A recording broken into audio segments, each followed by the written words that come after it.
Professor Burke, fellow classmates, and whoever might watch this video.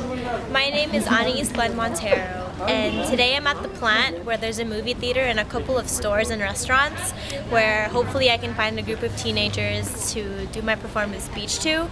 My target audience are teenagers, so hopefully I can find a group of them around.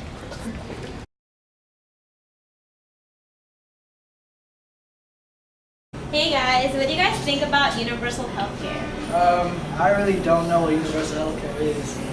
No. Not at all. Okay, thanks guys.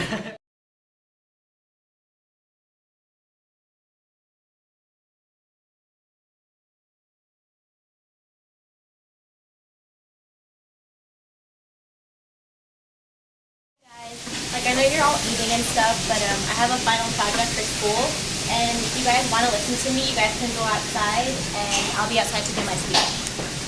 Hey guys, like, I know you're all eating and stuff, but I have a final project for my school for public speaking, and I'm going to be doing my speech outside, so if you guys want to listen to me, you guys can come outside and watch.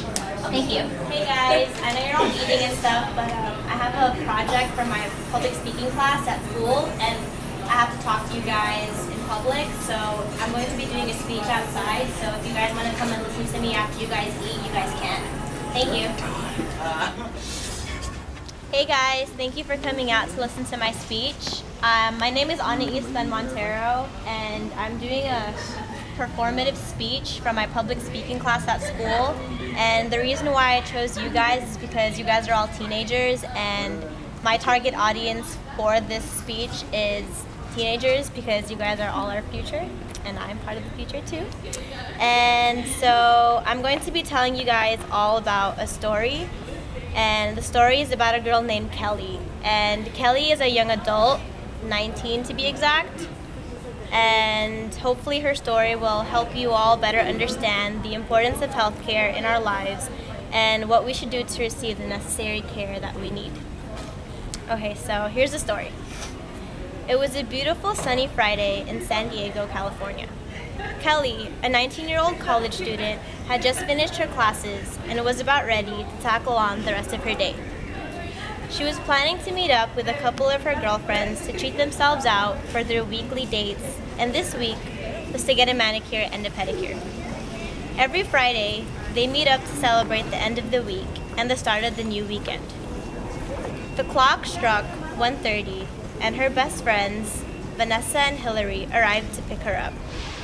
Instead of going to their usual salon just a few blocks down from Kelly's house, they decided to try a new nail salon that had great reviews on the internet a little further into the city.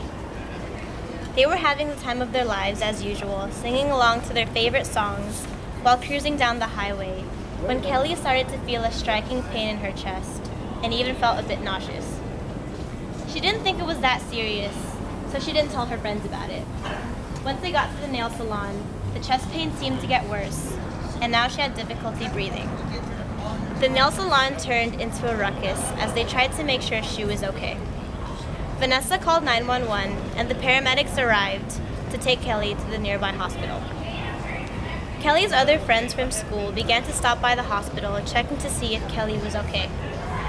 After a while, the doctor's diagnosis came in and stated that Kelly was suffering from a heart attack. A few of the coronary arteries that supply the heart were blocked, causing the heart attack. The doctor asked Kelly to stay overnight so they could be able to monitor her heart after the procedures were done to return blood flow into her heart. As her parents arrived, the financial advisors came in to talk to them about the medical expenses, and to her whole family's surprise, Kelly lost her health insurance. Every year, the healthcare company reinstates her insurance and checks to see if she's still eligible to receive healthcare coverage. Due to the health insurance company having to reevaluate her, she was required to pay a quite large amount. Her family wasn't the most stable when it came to financial obligations, and coming up with several ways to find the money to pay off the medical bills was a struggle. Kelly's parents tried asking for help through different family members, but none of them were willing to help since they also claimed to have financial issues in their household. more issues began to arise. Kelly's family even struggled to pay their mortgage on time, causing their house to be in foreclosure. The financial advisors from the hospital agreed to let them pay the bills off little by little, but they were forced to pay them all in a short period of time. This situation made Kelly realize that she doesn't need to waste money on going out with friends, but to rather change her ways and start saving money. It became a wake-up call for her, and she became more aware of the more important things in life, such as our health. After a few months, the healthcare company came up with an answer, and Kelly was denied further care from that specific healthcare company. The United States is one of the very few countries left who don't have universal health care, and Kelly's family, a Democratic family, were pleased to hear about the healthcare reform, otherwise known as Obamacare. They made sure that they would find the best health insurance for Kelly due to the traumatizing incident she just went through. Kelly's parents were ecstatic to the point that Obamacare would not discriminate anybody due to any present illness and would be guaranteed healthcare coverage. They were extremely overjoyed too, since low-income families can now have financial assistance too. With this being offered to Americans, it's a great way to have health awareness, especially to the young and to the people who have very limited income.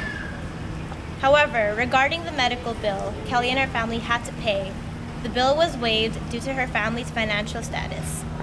They were told that if they couldn't pay Kelly's medical bills, it would automatically be reflected onto their credit, but won't be forced or even obligated to pay it. The burden was lifted up from Kelly's and her family's shoulders, and in the end, they were all able to get healthcare coverage to save themselves the stress of needing to save up money and needing to pay a high amount in medical bills. They were all able to save up money and to pay for the house, and the foreclosure was eventually canceled. Kelly and her family are now slowly becoming a more financially stable family and are happier than ever. Thank you all for listening to the story of Kelly, and I hope you're all informed about the negative effects not having healthcare can have on a person and families. Kelly is one of the millions of Americans who faced issues dealt with health insurance, and there are more and more victimized every single day. The story was meant to inform mainly teenagers about how important healthcare is in our lives, and teenagers deserve the right to know about healthcare since we're all the future. Thank you again for listening to my speech. Now that you've been informed about universal healthcare and the negative effects of not having universal healthcare, what do you think about it? Well, I feel like based on your story that the medical institutions are just trying to up their prices with like getting checked up and stuff, just so like they can make money. And I feel like if the government makes it like universal, it makes it less of a commodity and more of something like a basic human right that everyone should have. And then with that, like I guess the prices will go down again and it'll be even cheaper, and then make it more affordable for like even low-income families.